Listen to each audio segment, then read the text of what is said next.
Hello बच्चों, इस video में हम लोग पढ़ने वाले हैं क्लास 9th के इकोनॉमिक्स अर्थात अर्थशास्त्र का अध्याय 1, जिसका नाम है पालमपुर गांव की कहानी।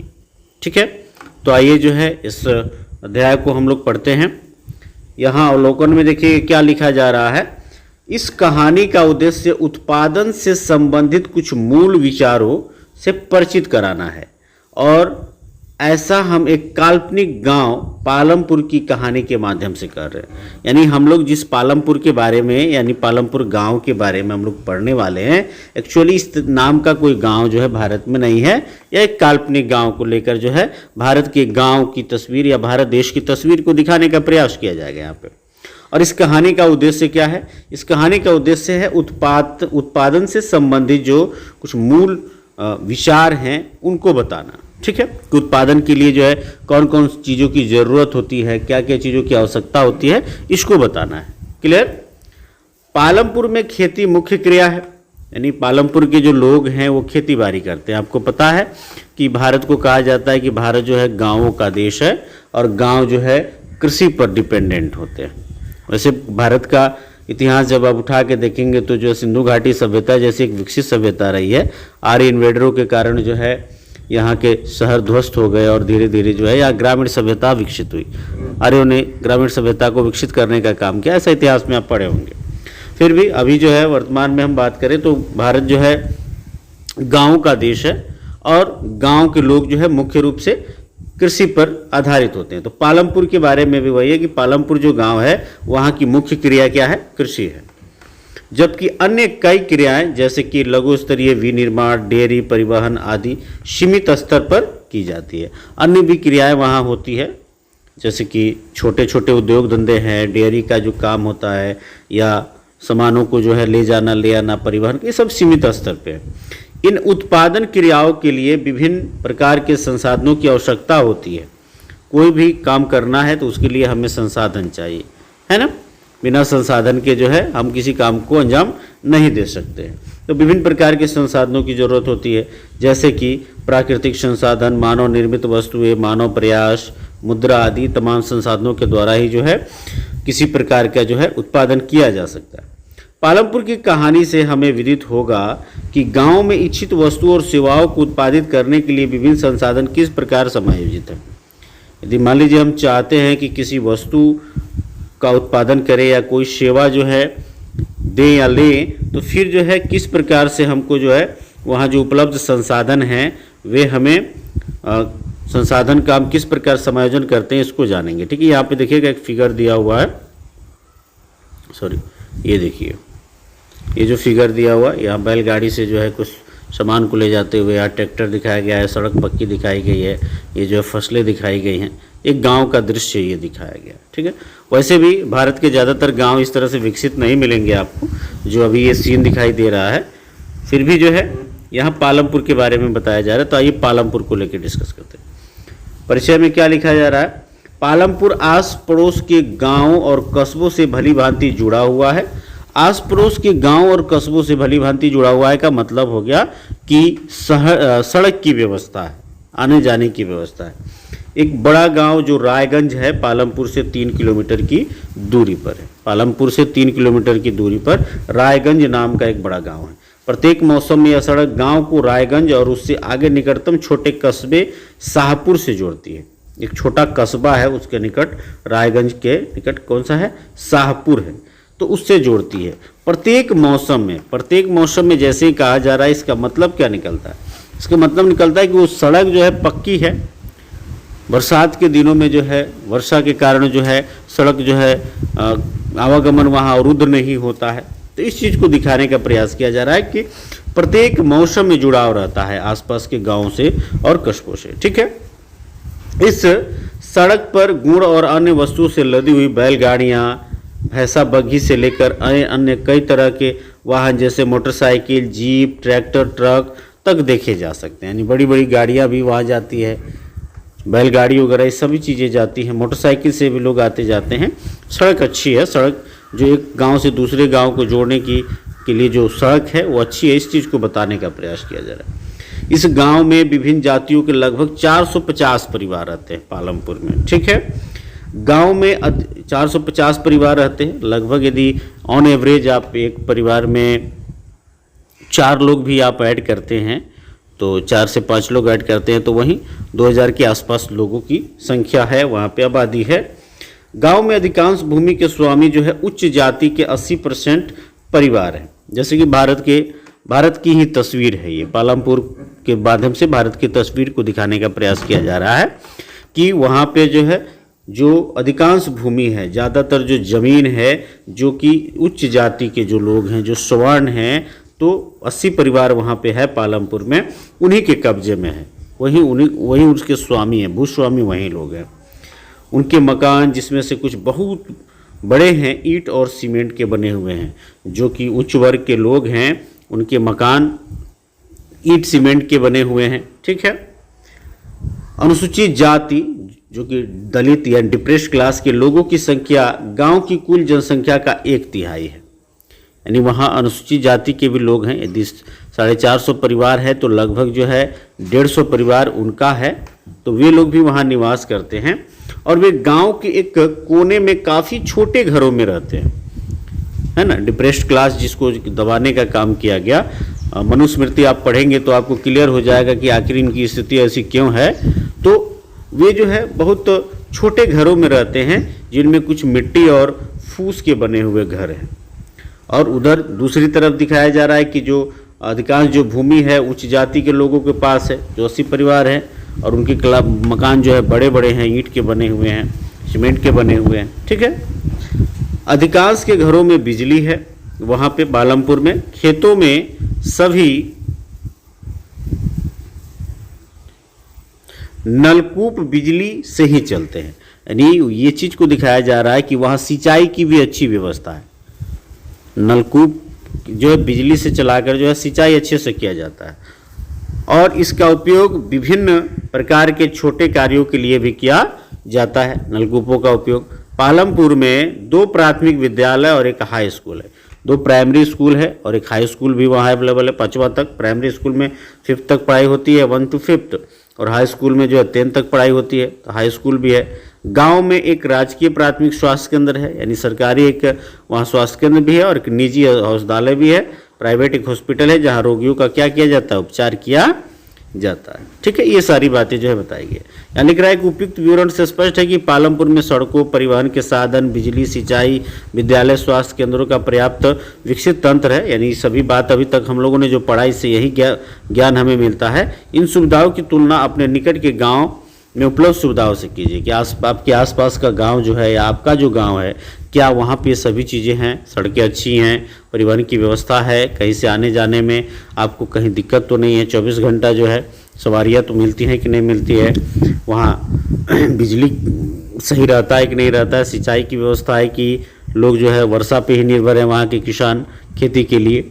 तो यदि वर्षा पर निर्भर हैं तो वहाँ की किसानों की स्थिति बहुत जो है ख़राब होगी, बहुत दयनीय स्थिति में वे लोग होंगे। विद्यालय है कि नहीं है, इलाज के लिए जो है हॉस्पिटल है कि नहीं है, इसकी आप तुलना कीजिए। एक काल्पनिक गांव पालमपुर की कहानी हमें किसी भी गांव में विभिन्न प्रकार की उत्पादन संबंधी गतिविधियों के बारे में बताएगी। यहाँ जो हम पालमपुर के बारे में पढ़ रहे हैं उसका परिचय हम लोगों ने पहले जाना है, तो इससे हम इसको जब इस कहानी को पढ़ेंगे हम लोग तो विभिन्न प्रकार के जो गांव है, गांव में जो विभिन्न प्रकार का उत्पादन है उससे संबंधित गतिविधियों के बारे में हम जानेंगे। भारत के गांवों में खेती उत्पादन की प्रमुख गतिविधि है। किसी भी प्रकार के प्रोडक्शन में हम खेती, गांव में जो है खेती ही लोग करते हैं, ज़्यादातर लोग जो हैं उसी पे आश्रित है। अन्य उत्पादन गतिविधियों में जिन्हें गैर कृषि क्रियाएँ कहा जाता है, जैसे लघु विनिर्माण, परिवहन, दुकानदारी आदि शामिल है। लोग जो है सामान को ले जाने ले आने का काम या कच्चे माल को बनाकर जो है कुटीर उद्योग स्थापित करके कुछ निर्माण करते हैं। कुछ लोग जो है दुकानें वगैरह अपना स्थापित करके जो है दुकान शॉप चलाते हैं। तो ये अन्य जो गैर कृषि क्रियाएं हैं, है ना, ये इसमें ये सब शामिल हो जाएंगी। हम उत्पादन के बारे में कुछ सामान्य बातें जानने के बाद इन दोनों प्रकार की क्रियाओं पर विचार करेंगे। कृषि और गैर कृषि दोनों को लेकर हम लोग जानेंगे। पहले उत्पादन के बारे में कुछ सामान्य बातें जानी जाएंगी। यहाँ देखिएगा क्या लिखा हुआ, यह कथ्य आंशिक रूप से गिलबर्ट 18 के शोध अध्ययन पर आधारित पश्चिम उत्तर प्रदेश के जिला बुलंदशहर शहर के एक गांव से। एक्चुअली इसमें जो पालमपुर के बारे में, जो पालमपुर नाम का एक काल्पनिक गांव जो लिया गया है, इसकी जो कहानी है ना, उत्तर प्रदेश पश्चिमी भाग जो उसका उत्तर प्रदेश का है, उसके जिला बुलंदशहर के एक गांव से जो है ये रिलेट करता है। उसी से संपर्क साधते हुए कहानी को बनाया गया, उस गांव की स्थिति को देखकर। और ये इसके शोध अध्ययन किनके शोध अध्ययन पर आधारित है, तो गिलबर्ट 18 के। ये भी बातें आपको याद रखनी है आपको, ठीक है। आइए, कह रहा है उत्पादन का संगठन। उत्पादन का उद्देश्य ऐसी वस्तुएं और सेवाएं उत्पादित करना है जिसकी हमें आवश्यकता है। उत्पादन से वैसी ही चीज़ों का उत्पादन होता है जिसकी हमें ज़रूरत है। जिसकी ज़रूरत नहीं हो उसका उत्पादन करने से कोई खास लाभ होने वाला नहीं है। वस्तुओं और सेवाओं के उत्पादन के लिए 4 चीज़ें जरूरी होती है। अब याद रखना है आपको यहाँ से कि किसी भी वस्तु का उत्पादन करना है, किसी भी सेवा को प्रदान करना है, तो 4 चीज़ें आपको जरूरी है। पहली आवश्यकता है भूमि। जब तक भूमि नहीं रहेगा तब तक जो है आप उत्पादन कहाँ करेंगे आप। यदि आप कुटीर उद्योग भी स्थापित कर रहे हैं तो ज़मीन चाहिए आपको। यदि आप खेतीबाड़ी का काम कर रहे हैं, आपको गन्ना या आपको धान या आपको गेहूं का या तमाम तरह की चीज़ों का उत्पादन करना है तो भी आपको जो है ज़मीन चाहिए। तो भूमि है, पहली आवश्यकता भूमि है, तथा अन्य प्राकृतिक संसाधन जैसे जल, वन, खनिज भी चाहिए। यदि आपको फसल लगाना है तो आपको सिंचाई के लिए जल चाहिए। यदि आप जो है कोई कुटीर उद्योग करना चाहते हैं तो फिर आपको जो है यदि लकड़ी वाला काम कर रहे हैं तो आपको वन की भी ज़रूरत पड़ेगी। वहाँ पे वन से और भी तमाम तरह की चीज़ें प्राप्त होती हैं हमें। और साथ में यदि आप अन्य कोई खनिज वगैरह से संबंधित कोई व्यवसाय करना चाहते हैं तो कच्चे माल के रूप में आपको चाहिए। तो ज़मीन के साथ साथ जो है ये चीज़ें चाहिए, प्राकृतिक संसाधन जो चाहिए। दूसरी आवश्यकता है श्रम, अर्थात जो लोग काम करेंगे आपके खेत में या आपके जो लघु उद्योग या जो भी आप इंडस्ट्री स्थापित किए हैं वहाँ जो लोग काम करेंगे, तो दूसरी आवश्यकता वो है। कुछ उत्पादन क्रियाओं में जरूरी कार्यों को करने के लिए बहुत ज़्यादा पढ़े लिखे कर्मियों की आवश्यकता होती है ना। दूसरी क्रियाओं के लिए सारी कार्य करने वाले श्रमिकों की जरूरत होती है। मान लीजिए कि 2 तरह की, जैसे एक में होते कि बिना स्किल्ड कोई रहे, पढ़ा लिखा नहीं यदि कोई है तो कोई काम नहीं कर सकता।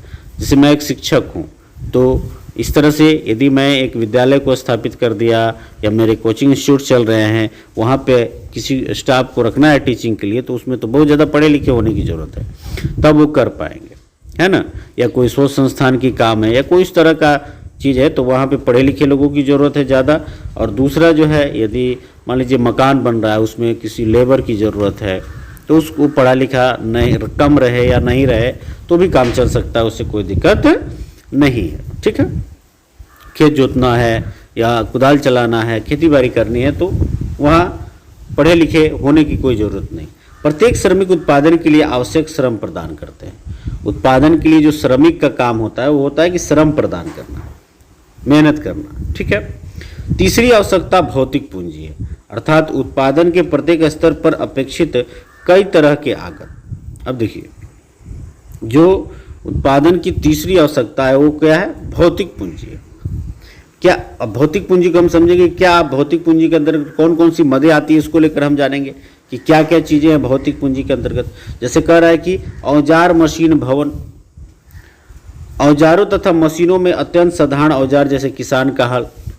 पहला तो हो गया कि भाई आपको भूमि चाहिए, खेती ही करना है। एक उदाहरण लेते हैं कि चलिए भूमि हो गया। दूसरा चीज़ कि भाई श्रम चाहिए, वहाँ काम करने वाला व्यक्ति चाहिए। तीसरा चीज़ कि भाई वहाँ यदि हमको कृषि करना है तो खेत जोतने के लिए हमें हल की ज़रूरत है, तो हमें हल चाहिए। यदि हम जो है आधुनिक रूप से खेती कर रहे हैं तो हमें ट्रैक्टर रखना पड़ेगा, है ना। या हम जो है सिंचाई करना चाहते हैं तो उस हिसाब से हमको पंपिंग सेट वगैरह तमाम तरह की चीज़ें रखनी पड़ेगी, ठीक है। तो ये जो थर्ड जो चीज़ है, जो हल है, ट्रैक्टर है या जनरेटर है, टरबाइन है या कंप्यूटर जो लिखा हुआ है, इसका मतलब हुआ कि ये जो भौतिक पूंजी है वो हो गया तीसरी आवश्यकता।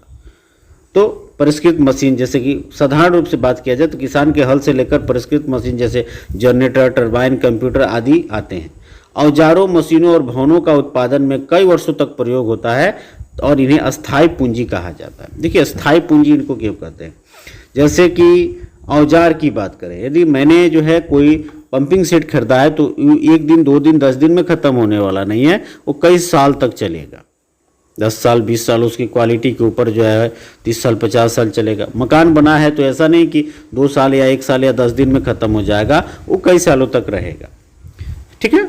उसके बाद से जो है यदि आपने ट्रैक्टर खरीदा या कंप्यूटर खरीदा तो एक लंबे समय तक ये रहने वाला है, इसीलिए इन्हें जो है क्या कहते हैं, अस्थाई पूंजी कहते हैं। ये बात आपको याद रखना है ताकि ये कई वर्षों तक उत्पादन के लिए प्रयोग किए जाते हैं। तो अस्थाई पूंजी क्या है यदि पूछा जाए तो इसका जवाब आप दे सकते हैं। दूसरा इसी में है भौतिक पूंजी के अंतर्गत कच्चा माल और नगद मुद्रा। यदि हम कुटीर उद्योग स्थापित किए हैं या बड़ा कोई भी उद्योग स्थापित किए हैं, छोटा हो या बड़ा हो, तो वहाँ तो हमें कच्चे माल की ज़रूरत है ना, या कच्चा माल खरीदने के लिए हमें मुद्रा की ज़रूरत है। तो ये जो है भौतिक पूंजी के अंतर्गत ये भी आएगा। उत्पादन में कई प्रकार के कच्चे माल की आवश्यकता होती है, जिससे बुनकर द्वारा प्रयोग किया जाने वाला सूत और कुम्हारों द्वारा प्रयोग में लाए जाने वाला मिट्टी। यदि आप कुम्हार का काम करते हो तो आपको कच्चे माल के रूप में मिट्टी की ज़रूरत है। यदि आप बुनकर हैं तो आपको सूत की ज़रूरत है ना। तो कच्चे माल भी चाहिए। उत्पादन के दौरान भुगतान करने तथा जरूरी माल खरीदने के लिए कुछ पैसों की भी ज़रूरत होती है। मान लीजिए कि यदि हम लेबर ही काम हमारे यहाँ काम कर रहे हैं, हमारे खेतों में काम कर रहे हो या हमारे फैक्ट्री में काम कर रहे हो, तो उनको तो दहाड़ी देनी पड़ेगी। तो वहाँ तो नगद मुद्रा की ज़रूरत है ही, पैसे की ज़रूरत है ही हमें, है ना। या कच्चा माल हम खरीद रहे हैं तो वहाँ भी पैसे की ज़रूरत है। तो ये सभी चीज़ें जो अभी हम लोगों ने ये कच्चा माल और नगद मुद्रा को देखा ना, कच्चा माल तथा नगद पैसे को कार्यशील पूंजी कहते हैं, ये भी याद रखिएगा। ये कार्यशील पूंजी है, ये अस्थाई पूंजी नहीं है। कच्चे माल, आज कच्चा माल लाए, 1 दिन 2 दिन 5 दिन 10 दिन में ख़त्म हो गया हो, फिर से हमें कच्चा माल लाना पड़ेगा। आज पूंजी है, आज मजदूरों ने काम किया, उसको हमने दे दिया, मजदूरों को मजदूरी दे दी, कच्चे माल खरीदने में पैसे खर्च हो गए। तो ये जो पूंजी है, नगद पैसा जो है और जो कच्चा माल है, उसको जो है कार्यशील पूंजी कहते हैं। तो कार्यशील पूंजी किसे कहते हैं और अस्थाई पूंजी किसे कहते हैं, ये आपको जरूर लिख लेना है। क्लियर। औजारों, मशीनों तथा भवनों से भिन्न चीजें उत्पादन क्रिया के दौरान ये समाप्त हो जाती है। ठीक है। तो अभी हम लोगों ने देखा तो ये 3 जो कच्चा माल और नगद मुद्रा जो कि कार्यशील पूंजी है, और दूसरा जो है औजार मशीन भवन, औजार मशीन भवन, ये जो है ये सभी क्या हैं, तो ये सभी जो है भौतिक पूंजी हैं, जो कि उत्पादन के लिए तीसरी आवश्यकता है। इसको आपको याद रखना है।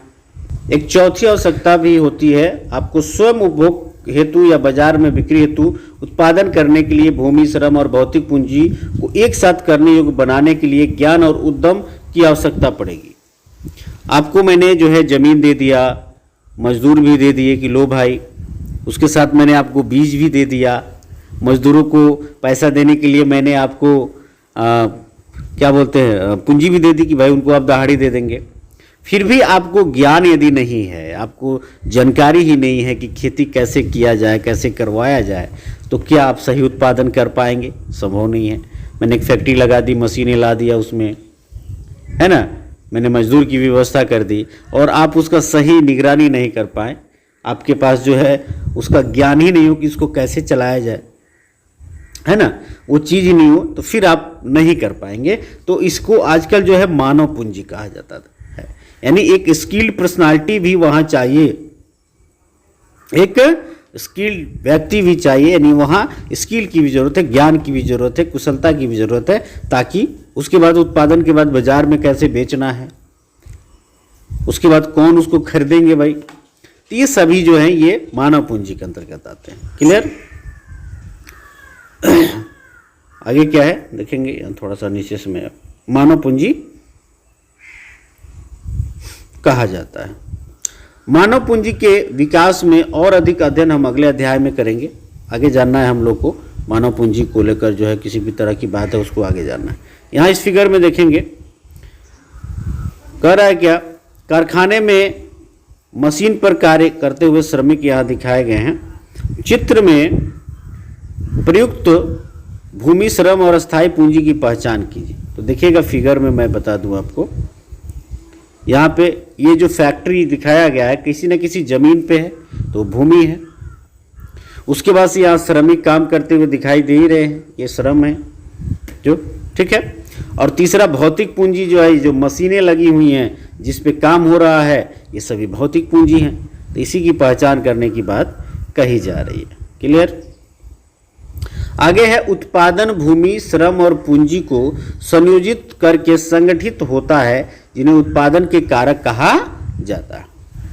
जो उत्पादन के कोई उत्पादन के कारक से आप क्या समझते हैं यहाँ, किन्हें उत्पादन का कारक कहा जाता है? तो उत्पादन का जो काम है वो भूमि, श्रम और पूंजी को संयोजित करके होता है ना। तो भूमि, श्रम और जो पूंजी है, पूंजी के मतलब भौतिक पूंजी की बात हो रही है, ये सब उत्पादन के कारक हैं। पालमपुर की कहानी को पढ़ने के क्रम में हम उत्पादन के प्रथम 3 कारकों के बारे में, चौथा कारक कौन था? चौथा कारक है मानव पूंजी, है ना। प्रथम 3 कारकों के बारे में और अधिक सीखेंगे। यानी इन 3 कारक जो है कौन कौन से? भूमि, श्रम और पूंजी, इनके बारे में और अधिक सीखना है हमको। सुविधा के लिए कह रहा है कि हम इस अध्याय में भौतिक पूंजी को पूंजी कहेंगे। यानी जब भी मैं पूंजी कहूँ तो इसका मतलब समझ जाइएगा कि भौतिक पूंजी की बात हो रही है, जिसमें 2 प्रकार का आपने देखा कि भाई स्थायी पूंजी और कार्यशील पूंजी। ठीक है। आइए, पालमपुर की में खेती कर रहा है, भूमि स्थिर है। हेडिंग दिया है कि भूमि स्थिर है। सब आपको पता होना चाहिए कि जमीन तो बढ़ नहीं रहा है, आबादी बढ़ रही है, भले कृषि योग्य जो भूमि है वो कम होते चला जा रहा है, तो जमीन स्थिर है। पालमपुर में खेती उत्पादन की प्रमुख क्रिया है। काम करने वालों में 75% लोग अपनी जीविका के लिए खेती पर निर्भर हैं। पालमपुर की कहानी ऐसी है कि 75% लोग जो है कृषि पर ही डिपेंडेंट हैं। उनकी जीविका तभी चल पाती हो, या तो वे खेती करते हैं, नहीं तो खेतों में जाकर जो है मजदूर का काम करते हैं। वे किसान अथवा कृषि श्रमिक हो सकते हैं, यानी किसान खेती कर रहे हो या खेतों में काम करने वाले श्रमिक हो सकते हैं। इन लोगों का हित खेतों में उत्पादन से जुड़ा हुआ, यानी खेतों में उत्पादन होगा तो श्रमिक होंगे वे भी लाभान्वित होंगे, और जो किसान होंगे वे भी लाभान्वित होंगे। कितने % लोग जो है? 75% लोग कृषि पर आधारित हैं। ठीक है। लेकिन याद रखिए, कृषि उत्पादन में एक मूलभूत कठिनाई है। क्या कठिनाई है कृषि उत्पादन में?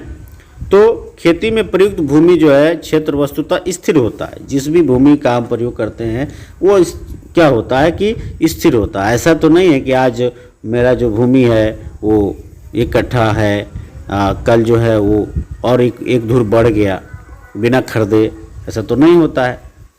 तो वो स्थिर होता है। पालमपुर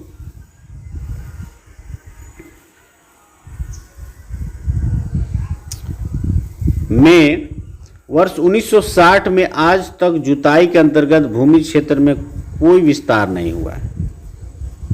1960 से पालमपुर में जो है आज तक, जब ये बात हो रही है, जब लिखा गया था उस समय तक जो है वहाँ का जो भूमि क्षेत्र है जुताई में कोई वृद्धि नहीं, विस्तार नहीं हुआ है।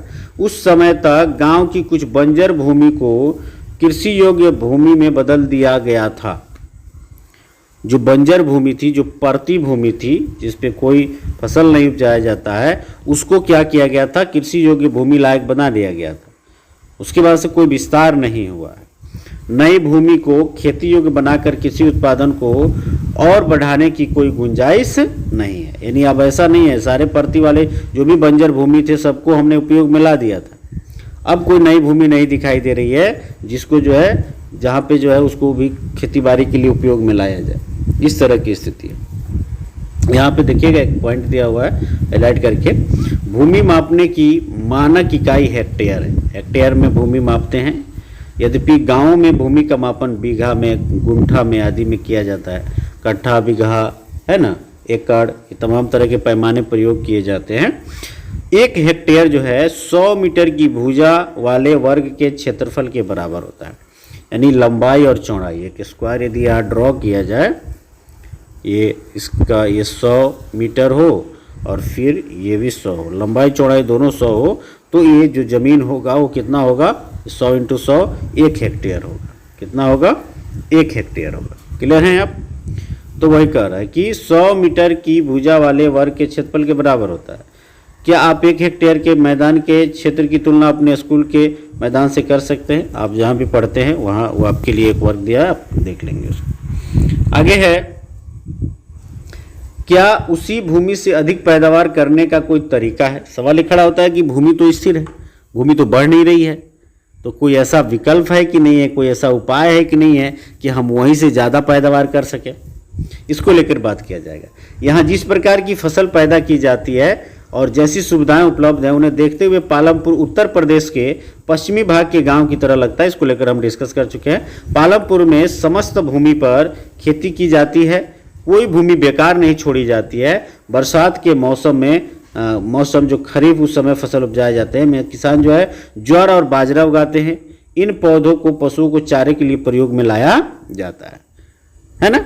उसके बाद से इसके बाद लोग जो है अक्टूबर और दिसंबर में आलू की खेती करते हैं और सर्दी के मौसम में जो है रबी की खेती की जाती है जिसमें गेहूं वगैरह उपजाया जाता है। ठीक है, तो ये बातें जो है बताई जा रही कि भाई सालों भर वहाँ पे किसान जो है साल भर में उसको बांट चुके हैं, कभी भी खेत को खाली नहीं छोड़ते हैं, बेकार जाने नहीं देते हैं, समय का यूटिलाइजेशन करते हैं, खेत से पैदावार पैदा करते हैं। ठीक है, उत्पादित गेहूं में से परिवार के खाने के लिए रखकर जो है जो शेष गेहूं है किसान रायगंज की मंडी में बेच देते हैं। वहाँ से रायगंज जो है वो वहाँ की मंडी में जाकर बेच देते हैं। भूमि के एक भाग में गन्ने की खेती भी की जाती है जिसकी वर्ष में एक बार कटाई होती है। गन्ना अपने कच्चे रूप में या गुड़ के रूप में जो है शाहपुर के व्यापारियों को बेचा जाता है। गन्ना कहाँ बेच दिया जाता है, तो शाहपुर के व्यापारियों को ले जाकर बेच दिया जाता है। तो सीधे गन्ना बेच दिया गया, नहीं तो उसका गुड़ बना लिया गया और उसको बेच दिया गया। और जो गेहूं पैदा वे लोग करते हैं या धान पैदा करते हैं खाने लायक उन्होंने रख दिया और शेष गेहूं धान जो है उसको जाकर क्या किए, तो रायगंज की मंडी में ले जाके बेच दिए। ऐसा होता है वहाँ पे पालमपुर में। पालमपुर में एक वर्ष में किसान 3 अलग अलग फसलें इसलिए पैदा कर पाते हैं क्योंकि वहाँ सिंचाई की सुविकसित व्यवस्था है। इसीलिए सिंचाई की अच्छी व्यवस्था होने के कारण, देखिए भारत में जो है हर जगह ऐसी स्थिति नहीं है कि प्रत्येक किसान को जो सिंचाई की अच्छी व्यवस्था मिल पाती है, लेकिन पालमपुर के बारे में बताया जा रहा है कि पालमपुर जो है एक विकसित गांव के तौर पे आप देख सकते हो उसको। वहाँ पे सिंचाई की अच्छी व्यवस्था है, वहाँ इरिगेशन किया जा सकता है। सिंचाई क्या है, फसलों को पानी उपलब्ध कराने की जो प्रक्रिया है उसी को सिंचाई कहते हैं। वहाँ जो है पालमपुर में बिजली जल्दी आ गई थी, वहाँ मोटर भी लगे हुए हैं, ज़्यादा सिंचाई के लिए उनको एक्सपेंस भी नहीं करना पड़ता, उनके खर्च भी ज़्यादा नहीं लगते। और अन्य ज़्यादातर जो है गाँव में, भारत के ज़्यादातर गाँव की जो कृषि है ना वो पानी के लिए किस पे निर्भर है, वर्षा पे निर्भर है। तो फिर वहाँ के किसान बहुत ज़्यादा तबाह रहते हैं। पालमपुर में सालों भर का इस्तेमाल इसीलिए हो रहा है, 3 फसल इसीलिए लगा दिए जा रहे हैं, रबी फसल, खरीफ फसल, जायद फसल इसीलिए हो जा रहा है क्योंकि वहाँ पानी की ज़रूरत, मतलब पानी वहाँ मिल जाता है आवश्यकता पड़ने पर, उसकी कमी नहीं है सिंचाई के लिए। उसका मुख्य प्रभाव यह पड़ा कि सिंचाई की पद्धति ही बदल गई। जब बिजली आई तो तब तक किसान कुओं से रहट द्वारा पानी निकालकर छोटे छोटे खेतों की सिंचाई किया करते थे। यदि बिजली नहीं आई थी तो फिर क्या करते थे, वे रहट प्रक्रिया के द्वारा कुओं से जो है रहट द्वारा पानी निकालकर और फिर सिंचाई करते थे। लोगों ने देखा कि बिजली से चलने वाले नलकूपों से ज़्यादा प्रभावशाली ढंग से अधिक क्षेत्र की सिंचाई की जा सकती है। यानी रहट के द्वारा या नलकूपों से अच्छा है कि भाई हम बिजली से जो चलने वाला मोटर वगैरह है उसका प्रयोग करके ज़्यादा क्षेत्र की सिंचाई कम समय में कर सकते हैं। प्रारंभ में कुछ नलकूप सरकार के द्वारा लगाए गए थे, पर जल्दी किसानों ने भी अपने निजी नलकूप लगाने प्रारंभ कर दिए। वहाँ किसानों ने भी कुछ नलकूप लगा लिए। परिणाम स्वरूप जो है 1970 के दशक के मध्य तक 200 हेक्टेयर के पूरे जुते हुए क्षेत्र की सिंचाई होने लगी। ये हुआ है ना। तो 1970 के दशक तक इस तरह की स्थिति आई, मतलब कहा जा रहा हुआ कि 200 हेक्टेयर जो है कि पूरे जुते हुए क्षेत्र की सिंचाई होने लगी। यानी वहाँ तक सिंचाई की पूरी व्यवस्था थी, कोई दिक्कत किसानों को नहीं होता था। यहाँ देखिएगा कह रहा है कि भारत में सभी गांवों में ऐसी उच्च स्तर की सिंचाई व्यवस्था नहीं है। नदीय मैदानों के अतिरिक्त हमारे देश में तटीय क्षेत्रों में अच्छी सिंचाई होती है। नदी मैदान, चूँकि नदी के किनारे जो है वहाँ तो आसानी से पानी उनको मिल जाता है, उसके साथ तटीय क्षेत्रों में अच्छी सिंचाई होती है। इसके विपरीत यदि बात किया जाए तो जो पठारी क्षेत्र है, जैसे कि दक्षिण पठार में सिंचाई कम होता है। देश में आज भी कुल क्षेत्र के 40% से भी कम क्षेत्र में सिंचाई होती है। ध्यान रखेंगे आप, 40% से भी कम क्षेत्र में सिंचाई होती है। तो सोच सकते हैं कि क्या स्थिति है देश की या भारत की, देश की या देश के गाँव की। शेष क्षेत्रों में खेती मुख्यतः वर्षा पर निर्भर है। वर्षा हुई तो खेती अच्छी होगी, नहीं तो नहीं होने वाली। और इस डर से जो है पूरे साल भर का किसान इस्तेमाल भी नहीं कर पाते हैं कि पता नहीं बारिश होगी कि नहीं होगी, कौन सा फसल लगाए कौन नहीं लगाए, ये डर रहता है। एक वर्ष में किसी भूमि पर एक से ज़्यादा फसल पैदा करने को बहुविध फसल प्रणाली कहते हैं। जैसे एक ही वर्ष में क्या होता है कि किसी भूमि पर एक से ज़्यादा फसल हमने पैदा कर ली, उसको कहेंगे बहुविध फसल प्रणाली। जैसे आप देख रहे हैं कि भाई मक्का बाजरा भी काट लिए, उसके बाद से आलू भी निकाल लिए, उसके बाद से आपने देखा कि गेहूँ भी बो लिए, तो ये बहुविध फसल प्रणाली है। यह भूमि के किसी एक टुकड़े में उपज बढ़ाने की सबसे सामान्य प्रणाली है। उपज बढ़ाना है तो आपको ये करना पड़ेगा। पालमपुर में सभी किसान कम से कम मुख्य फसल पैदा करते हैं, कम से कम 2 मुख्य फसल पैदा करते हैं एक साल में पालमपुर में। कई किसान पिछले 15-20 वर्षों से तीसरी फसल के रूप में भी आलू पैदा कर रहे हैं। ये भी होता है कि देखिएगा, एक साल फसल की सिंचाई की अच्छी व्यवस्था होने से क्या होता है कि जैसे किसानों ने जो है गन्ना लगा दिया, अब जो गन्ना लगा हुआ है इसके बीच में तो गैप है, या इनके बीच में भी गैप है, तो क्या किया उन्होंने, बाजरा बो दिया, है ना। फिर जो है देखा तो आलू भी बो दिया, तो आलू जब तक कोड़ लिए वहाँ से, क्योंकि सिंचाई तो देनी है, तो हमको गन्ना के जड़ पे तो हम ड्रिप तंत्र के द्वारा सिर्फ गन्ना के जड़ पे हम नहीं सिंचाई करेंगे, हम तो चूँकि भरपूर पानी की ज़रूरत है तो एकदम भरपूर पानी देंगे। उसके बाद से जो है आप कीटनाशी का प्रयोग करते हो या उर्वरक खाद का प्रयोग करते हो, जो भी चीज़ आप डालते हो वहाँ पे, तो वहाँ भी आप ये तो नहीं है कि जाके उसके जड़ पे गिराते हैं, अभी देते हैं पूरे खेत में, तो क्या होता है कि इस जमीन जो है बेकार रह जाता है, जिससे आपके फसल का उत्पादन, मतलब ये आप गन्ना तो बोए हैं वो तो मिल जाता है आपको, लेकिन बाकी जो है आपका ज़्यादातर जो है पानी हो या आपका उर्वरक हो सब बर्बाद होते हैं। तो किसानों ने क्या किया भाई, क्या तरीका अपनाया कि चलो भाई हम गन्ना तो लगाएंगे, ये गन्ना लगाएंगे यहाँ पे, जैसे मैंने गन्ना लगा दिया है। अब इस बीच में जो गैप है यहाँ पे क्या करेंगे, तो बाजरा बो देते हैं, ज़रूरत पड़ने पर आलू भी लगा देते हैं। तो इससे क्या होता है कि कम ही ज़मीन में ज़्यादा फसल उत्पादित हो सकता है। ठीक है, तो ये एक तरीका है। उसके बाद से जो है ये दिया हुआ है कि चर्चा करने के लिए, आप उसको देख लेंगे क्या है। फिर देखिए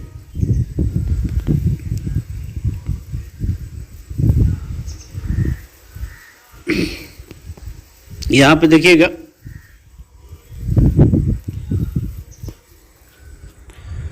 आप पालमपुर में पैदा की जाने वाली फसलों के बारे में पढ़ चुके हैं। अपने क्षेत्र में पैदा की जाने वाली फसलों की सूची के आधार पर निम्न सारणी को पढ़िए, सारणी दिया हुआ है नीचे। आपने देखा कि एक ही जमीन के टुकड़े से उत्पादन बढ़ाने का एक तरीका जो है बहुविध फसल प्रणाली है। बहुविध फसल प्रणाली को अपनाया जाए तो उत्पादन बढ़ सकता है। दूसरा तरीका है अधिक उपज के लिए खेती में जो है आधुनिक कृषि विधियों का प्रयोग किया जाए। हरित क्रांति, आधुनिक कृषि विधियां हम प्रयोग में लाएंगे तभी होगा। उन्नत किस्म के बीज अपनाएं, है ना, फर्टिलाइजर का प्रयोग करें, फिर जो है सिंचाई समुचित व्यवस्था रखें। उपज का भूमि के किसी टुकड़े में से एक ही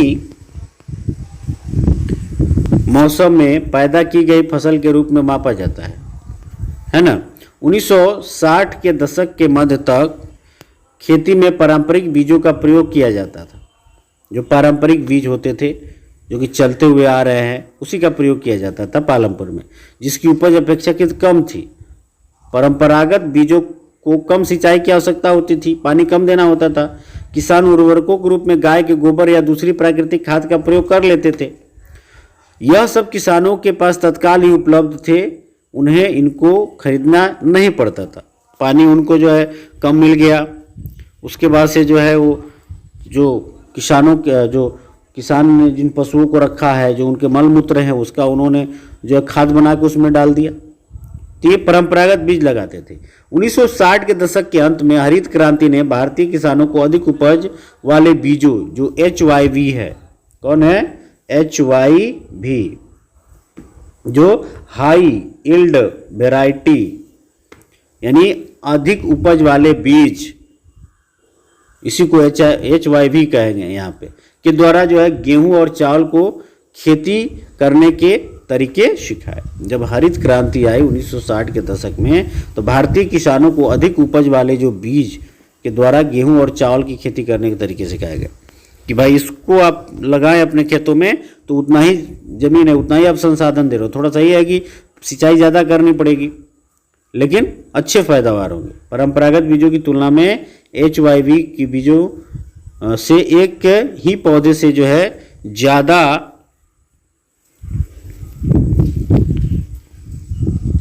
मात्रा में अनाज पैदा करने की आशा थी कि भाई हमको ज़्यादा मात्रा में यहाँ अनाज पैदा होगा। ठीक है, इसको पढ़ने से पहले थोड़ा सा आइए ये फिगर को देख लेते हैं।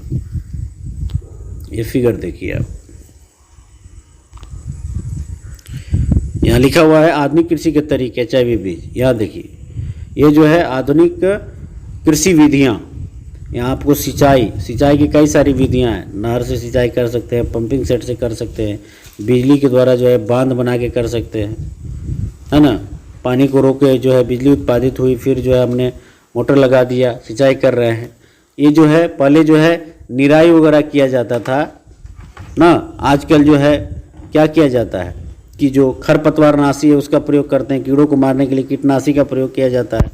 यहाँ जो है उर्वरक यहाँ डाल दिए। बीज इसमें जो लगाएंगे तो अधिक उपज वाले बीज लगाएंगे, HYV लगाएंगे। ये ट्रैक्टर के द्वारा जो है खेती किया जा रहा है। तो ये जो है हरित क्रांति को दिखा रहा है। फिगर किसको दिखा रहा है? हरित क्रांति को दिखाने का काम कर रहा है। तो उससे क्या होगा कि अधिक मात्रा में जो है अनाज पैदा होंगे। इसके परिणाम स्वरूप जमीन के उसी टुकड़ों में पहले की अपेक्षा कहीं अधिक अनाज की मात्रा पैदा होने लगी। ये दिखाई दिया कि भाई ज़्यादा अनाज वहाँ मिलने लगे। यद्यपि अति उपज प्रजातियों वाले बीजों से अधिकतम उपज पाने के लिए बहुत ज़्यादा पानी तथा रासायनिक खाद और कीटनाशकों की ज़रूरत थी। जो HIV का यदि प्रयोग किया जा रहा है तो फिर जो है वहाँ पानी की ज़्यादा ज़रूरत है, फिर रासायनिक खाद की भी ज़्यादा ज़रूरत है आवश्यकता से अधिक, और कीटनाशकों की भी ज़्यादा ज़रूरत है।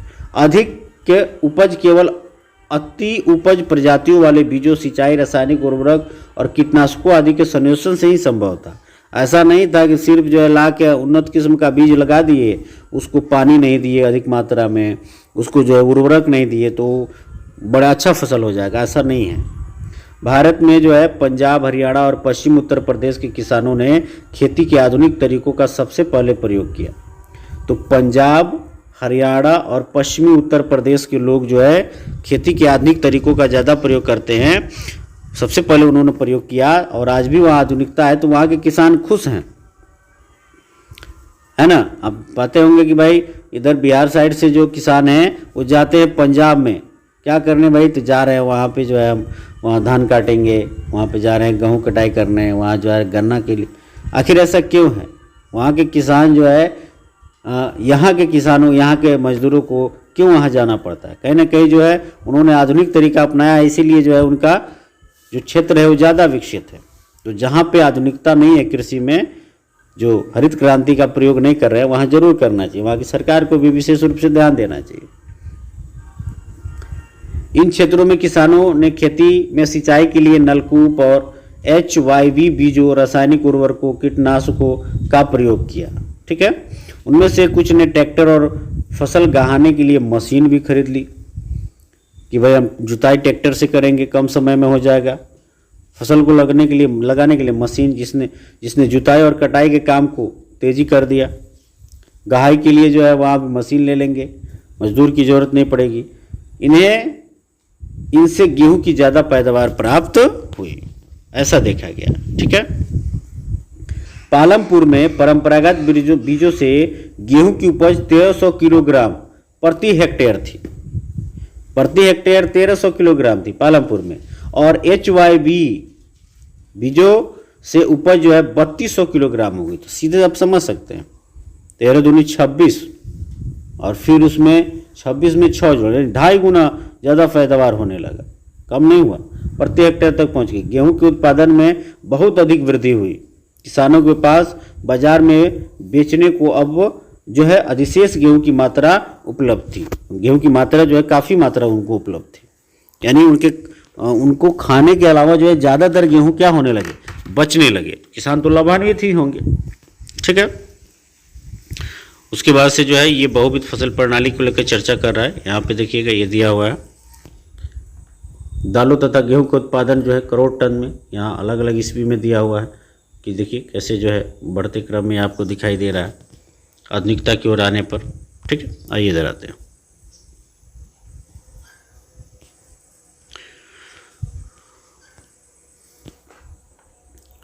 यहाँ कुछ सुझाव क्रियाएं हैं। खेत पर जाने के पश्चात अपने क्षेत्र के कुछ किसानों से बात करके कुछ चीज़ मालूम करिए।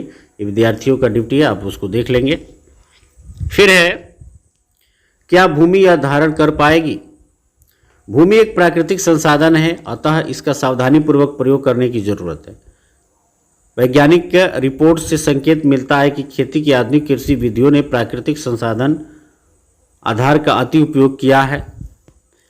जो आधुनिक विधियां हैं, अनेक क्षेत्रों में हरित क्रांति के कारण उर्वरकों के अधिक प्रयोग से मिट्टी की उर्वरता जो है कम हो गई है। चूंकि नए किस्म के जो बीज लगाए जा रहे हैं तो वहाँ पे ज़्यादा हमें उर्वरक की ज़रूरत है, तो क्या हो गया है कि मिट्टी की उर्वरता कम हो गई है। इसके अतिरिक्त नलकूपों से सिंचाई के कारण जो है भूमि के जल के सतत प्रयोग से भौम जल स्तर भी नीचे गिर गया है। क्योंकि ज़्यादातर मात्रा में वहाँ जल लग रहा है तो भौम जल स्तर नीचे गिर गया है। मिट्टी की उर्वरता और भौम जल जैसे पर्यावरणीय संसाधन कई वर्षों में बनते हैं। यानी मिट्टी में उर्वरता, एक बार मिट्टी बंजर हो जाए तो उसको उर्वर होने में एक समय लगेगा। भौम जल स्तर नीचे गिर जाए तो फिर जो है जल का लेवल बढ़ने में समय लगेगा। एक बार नष्ट होने के बाद उन्हें पुनर्जीवित करना बहुत कठिन है। कृषि का भावी विकास सुनिश्चित करने के लिए हमें पर्यावरण की देखभाल करनी चाहिए। ये बात भी यहाँ सुझाई गई है कि भाई कोई ऐसा तरीका अपनाया जाए, कोई ऐसे बीज का प्रयोग किया जाए जहाँ सिंचाई भी कम करना पड़े ना, और जो है उर्वरक का उतना प्रयोग नहीं करना पड़े, जिससे जो है मिट्टी बर्बाद भी ना हो, हमारी भूमि बंजर भी ना हो, हमारा जो जल स्तर है वो नीचे ना गिरे। यहाँ देखिएगा पालमपुर गांव में कृषि भूमि का वितरण है। देखिए किसी किसी के पास जो है कितना ज़्यादा मात्रा में जो है भूमि है, और किसी किसी के पास देखिए किस तरह से दिखाया गया बहुत कम। बहुत सारे लोग ऐसे होंगे कि जिनके पास तो भूमि ही नहीं है ना। तो ये कृषि का वितरण यहाँ दिखाया गया है। ठीक है, आइए इसको देखते हैं। रासायनिक उर्वरक ऐसे खनिज देते हैं जो पानी में घुल जाते हैं। रासायनिक उर्वरक जो होते हैं, जो फर्टिलाइजर होते हैं, वे ऐसे खनिज देते हैं जो पानी में घुल जाते हैं और पौधों को तुरंत उपलब्ध हो जाते हैं, है ना। जो भी आप फसल लगाए उसको तुरंत मिल गया, लेकिन मिट्टी इन्हें लंबे समय तक धारण नहीं कर सकती है। वे मिट्टी से निकलकर भौम जल, नदियों और तालाबों को प्रदूषित करने का काम करते हैं। बरसात आएगा, मिट्टी उसको धारण नहीं कर पाती है तो क्या हो जाते हैं, वो या तो नीचे चले जाएंगे, भौम जल को प्रदूषित कर देंगे, या नदी या तालाब में जाकर उसको प्रदूषित करेंगे, जिससे नदियों और तालाबों में रहने वाले जीव मर रहे हैं, है ना। ऐसा केस आ रहा है। रासायनिक उर्वरक मिट्टी में उपस्थित जीवाणुओं और सूक्ष्म अवयवों को नष्ट कर सकते हैं। इसका अर्थ है कि उनके प्रयोग के कुछ समय पश्चात मिट्टी पहले की तुलना में कम उपजाऊ रह जाएगी। ऐसा ही कहाँ से लिया गया? डाउन टू अर्थ, नई दिल्ली के स्रोत से ऐसा लिया गया। ठीक है, देश में रासायनिक खाद का सबसे अधिक प्रयोग पंजाब में है। क्योंकि पंजाब के किसान जो हैं वो आधुनिक रूप से खेती करते हैं, वो हरित क्रांति का प्रयोग करते हैं, तो पंजाब में सबसे अधिक जो है रासायनिक खाद का उपयोग है। रासायनिक खाद के निरंतर प्रयोग ने मिट्टी की गुणवत्ता को कम कर दिया है। पंजाब के किसानों को पहले का उत्पादन स्तर पाने के लिए अब और अधिक जो है रासायनिक उर्वरक का प्रयोग करना पड़ रहा है, तथा और चीज़ का जैसे अन्य आगतों का और अधिक प्रयोग करना पड़ रहा है। इसका मतलब ये हुआ कि वहाँ की खेती की लागत जो है बहुत अधिक बढ़ रही है। यानी अब ऐसी स्थिति आ गई है, चूँकि उनको उत्पादन तो चाहिए तो लागत उनको बढ़ रहा है, ज़्यादा जो है उनको रासायनिक उर्वरक प्रयोग करने पड़ रहे हैं ज़्यादा। और पहले से हरित क्रांति के समय में ही मतलब जो आधुनिक विधि उस समय में जितना वो जल का उसमें इस्तेमाल करते थे उससे ज़्यादा अब जल लग रहा है, उससे ज़्यादा सिंचाई के लिए पानी उनको देना पड़ रहा है। तो ऐसी स्थिति देखनी पड़ रही है उसमें। यहाँ है पालमपुर के किसानों में भूमि किस प्रकार वितरित है। फोटो देखे ही थे आप, आपने यह जान लिया होगा कि खेती के लिए भूमि कितनी महत्वपूर्ण है। दुर्भाग्यवश खेती के काम में लगे सभी लोगों के पास खेती के लिए पर्याप्त भूमि नहीं है। पालमपुर में 450 परिवारों में लगभग 1/3 अर्थात 150 परिवारों के पास खेती के लिए भूमि नहीं है, जो इसका आंसर क्या है? दलित है। और सरकार तो पालमपुर एक तो काल्पनिक गांव है, ज़्यादातर गांव में ऐसी स्थिति है। और सरकार जो है सिर्फ क्या कर रही है, सरकार जो है समाजवाद लाने के नाम पे, है ना, तमाम तरह के, या सरकार के तमाम तरह के चीज़ें तो है। कुछ जगहों पे बहुत अच्छे से भूमि का वितरण हो गया है, भूमि चकबंदी लगा दी गई है, जो है जमींदारों से भूमियाँ लेकर जो है गरीबों में बांट दी गई है। लेकिन बहुत सारे जगहों पे, जिसमें बिहार भी आपका जो होगा, वहाँ पे आप भूमि की सबसे ज़्यादा अव्यवस्था वहीं पे है। अभी भी जो है वहाँ जमींदारी है, लोगों के पास जो है हज़ार हज़ार एकड़ ज़मीन है, और अन्य बच्चों के पास जो है अन्य जो लोग हैं जो गरीब हैं, दलितों में ज़्यादा गरीब हैं या अन्य समाज में भी जो गरीब हैं, उनके पास भूमि नहीं है। तो कहीं ना कहीं जो है सरकार की नाकामयाबी यहाँ दिखाई दे रही है। बाकी परिवारों में से 240 परिवार जिसके पास भूमि है, 2 हेक्टेयर से कम क्षेत्रफल वाले छोटे भूमि के टुकड़ों पर जो खेती करते हैं। अन्य जो परिवार हैं जो क्लास अन्य जो है, तो उसमें 240 परिवार 2 हेक्टेयर से कम क्षेत्रफल पे वो खेती कर रहे हैं। भूमि के ऐसे टुकड़ों पर खेती करने से किसानों के परिवारों का पर्याप्त आमदनी नहीं होता। उनसे उनको क्या लाभ मिलेगा? तो उनके पास बहुत कम है और अन्य लोगों के पास बहुत अधिक है। 1960 में कृषक गोविंद के पास 2.25 हेक्टेयर जो है अधिकतर असिंचित भूमि थी। गोविंद अपने 3 पुत्रों की मदद से इस भूमि पर खेती करता था। यद्यपि वे बहुत आराम से नहीं कर रहे थे, लेकिन परिवार अपनी एक नहीं रह रहे थे, लेकिन परिवार जो है अपनी एक भैंस से होने वाली कुछ अतिरिक्त आय के द्वारा जो है अपना गुजारा कर रहा था। भूमि से तो उनका जीवन नहीं चल पा रहा था, लेकिन उन्होंने जो एक भैंस रखा था, उससे जो उसके दूध के बेचने से जो उनको मिल जाता था, उससे उनके परिवार का गुजारा हो जाता था। गोविंद की मृत्यु के कुछ वर्ष बाद यह भूमि उसके 3 पुत्रों के बीच बांट दी गई। प्रत्येक के पास अब केवल 0.75 हेक्टेयर भूमि का टुकड़ा था, परंतु अब बेहतर सिंचाई व्यवस्था और खेती की आधुनिक विधियों के बावजूद गोविंद के बेटे अपने जमीन से गुजारा नहीं कर पा रहे थे। इतनी कम जमीन है, कितना वो अच्छा सिंचाई दीजिएगा, कितना वो आधुनिक जो है बीज का प्रयोग करेंगे, तो फिर क्या उसमें हो पाएगा। वर्ष के कुछ भाग में उन्हें कुछ अतिरिक्त कार्य भी ढूंढना पड़ता था। भाई कहीं ना कहीं जाके कमाना पड़ता था। गांव में भी यही होता है, जब भी जो है किसानी का समय, खेती का समय हो जाता है, तो वो अपने घर आ जाते हैं, उसके बाद से लोग बाहर चले जाते हैं, है ना। तो ये सीन दिखाया जा रहा है, भारत के गांव की तस्वीर दिखाई जा रही है पालमपुर के माध्यम से। चित्र 1.5 में आप एक गांव के चारों ओर भूमि के छोटे छोटे टुकड़े देख सकते हैं, जो कि हम लोगों ने देखा है, उस फिगर को ऊपर देखे थे हम लोग। दूसरी ओर गांव के आधे से ज़्यादा क्षेत्र में काफ़ी बड़े आकार के प्लॉट है। पालमपुर में मझौले और बड़े किसानों के 60 परिवार हैं जो 2 हेक्टेयर से अधिक भूमि पर खेती करते हैं। कुछ बड़े किसानों के पास 10 हेक्टेयर या इससे अधिक भूमि है। तो इस चीज़ को वहाँ पे दिखाया गया है। ये देखिएगा फोटो है, यहाँ पे तमाम तरह के जो कृषिगत कार्य को करते हुए, यहाँ पे कटाई का कार्य चल रहा है, यहाँ जुताई चल रहा है ना, यहाँ ये स्प्रिंकलिंग चल रहा है, कीटनाशी पड़कनाशी का प्रयोग हो रहा है। ये तमाम तरह की जो है यहाँ देख सकते हैं आप, बीजों की बुआई हो रही है। फिर जो है यहाँ भी जुताई का कार्यक्रम चल रहा है, तो ये ट्रैक्टर से जुताई चल रहा है, तो आप इसको देख सकते हैं। उसके बाद से देखिएगा एक यहाँ पे आरेख एक दिया हुआ है। आरेख 1.1 में भारत में किसानों और उसके द्वारा खेती में प्रयुक्त भूमि का वितरण दिया गया। इसकी कक्षा में जो है चर्चा कीजिए। यहाँ कृषि क्षेत्र, यहाँ पे देख सकते हैं मझौले तथा बड़े कृषक 2 हेक्टेयर से अधिक भूमि, और यहाँ पे सीमांत एवं छोटे कृषक 2 हेक्टेयर से कम भूमि। तो बहुत ज़्यादा लोगों के पास 2 हेक्टेयर से कम भूमि है। 85% किसान ऐसे हैं जिनके पास 2 हेक्टेयर से कम भूमि है ना, और बहुत कम लोग ऐसे हैं कि जिनके पास 2 हेक्टेयर से अधिक भूमि है। तो इस तरह की चीज़ को दिखाया गया है। आइए इसको देखते हैं। कह रहा है कि आइए चर्चा करें, क्या आप इस बात से सहमत है कि पालमपुर में कृषि भूमि का वितरण असमान है? क्या भारत में भी ऐसी स्थिति है? व्याख्या कीजिए। बात तो सही है, सिर्फ पालमपुर नहीं, भारत के हर एक गाँव में जो है ऐसी स्थिति दिखाई दे रही है, हर एक क्षेत्रों में ऐसा है। अब आगे है, श्रम की व्यवस्था कौन करेगा? ये तो भूमि की बात हम लोग कर रहे थे, हुआ था कि भाई जो तीनों है उसके बारे में, भूमि के बारे में, श्रम के बारे में और पूंजी, भौतिक पूंजी, तीनों को लेकर डिस्कस किया जाएगा। तो अब है कि श्रम की व्यवस्था कौन करेगा भाई? तो भूमि के पश्चात श्रम उत्पादन का दूसरा आवश्यक कारक है ना। खेती में बहुत ज़्यादा परिश्रम की आवश्यकता होती है। छोटे किसान अपने परिवारों के साथ अपने खेतों में स्वयं काम करते हैं। इस तरह वे खेती के लिए आवश्यक श्रम की व्यवस्था स्वयं ही करते हैं। छोटे किसान हैं तो पूरे परिवार के लोग जो है अपना काम करते हैं, तो वहाँ तो जो है किसी और को खोजना नहीं पड़ता है उनको, वे खुद अपना काम कर लेते हैं, श्रम की व्यवस्था वो स्वयं कर लेते हैं।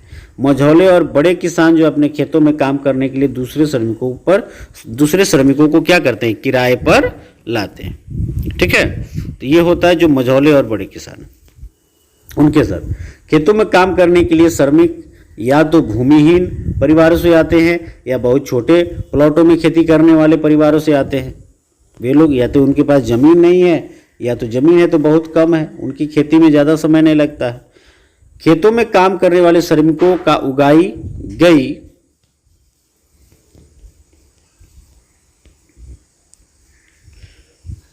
अभी फोटो के बारे में जानेंगे। फसल पर कोई अधिकार नहीं होता है जैसा किसानों का होता है। भाई वो जो फसल है खेत में, श्रमिक का उतना अधिकार नहीं जैसा किसान का है, बल्कि उन्हें उन किसानों द्वारा मजदूरी मिलती है जिसके लिए वे काम करते हैं। मजदूरी नगद या वस्तु जैसे अनाज के रूप में हो सकती है।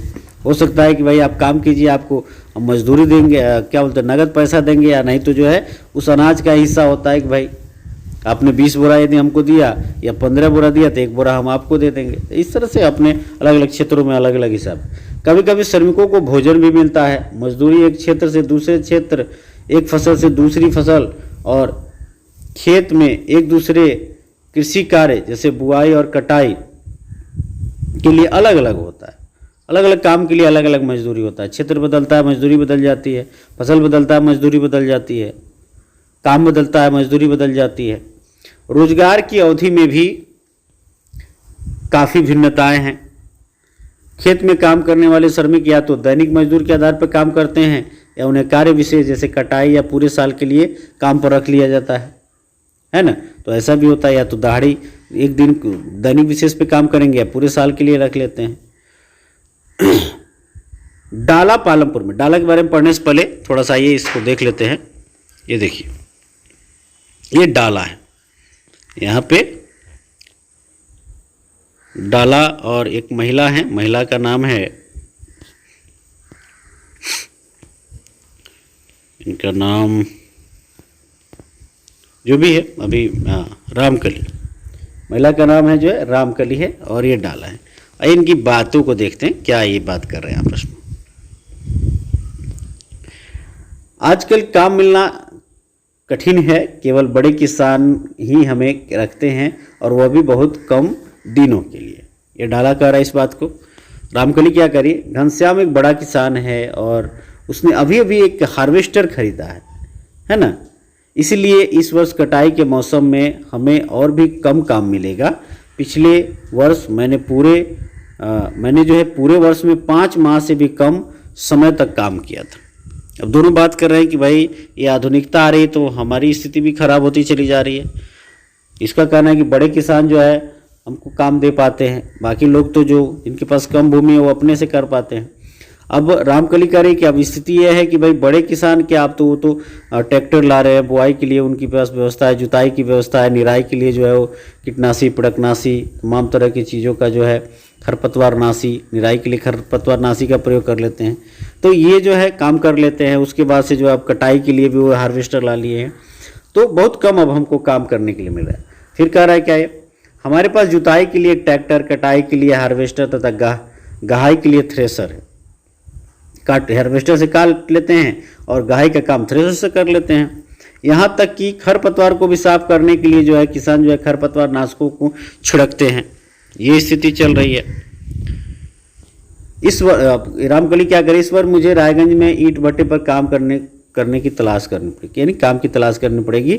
लगता है कि खेती में काम करने से काम नहीं चलने वाला है, जीविका नहीं चलने वाली है, ईंट भट्टों में काम करना पड़ेगा। ये जो है मुझे कह रहा है कि मुझे स्थानीय साहूकार को 2000 रुपये देने हैं। मैंने पिछली गर्मियों में मुझसे 1000 रुपया लिया था जब खेतों में काम नहीं था, मैं इसे कैसे चुकता कर पाऊँगा। यानी वो चिंता में है कि भाई मैंने 1000 लिया था और 2000 हो गया इंटरेस्ट के साथ, और उस समय जो है खेतों में काम नहीं था, तो अब 2000 हो गए तो मैं कैसे चुकता कर पाऊँगा। मैं 2 वक्त का भोजन के लिए जो है कठिनाई से कमाता हूँ, किसी तरह से मेरा पेट भर पा रहा है, मैं उसके कर्ज को कैसे चुकाऊंगा, तो बढ़ते चला जा रहा है। तो ये चिंता है उसको।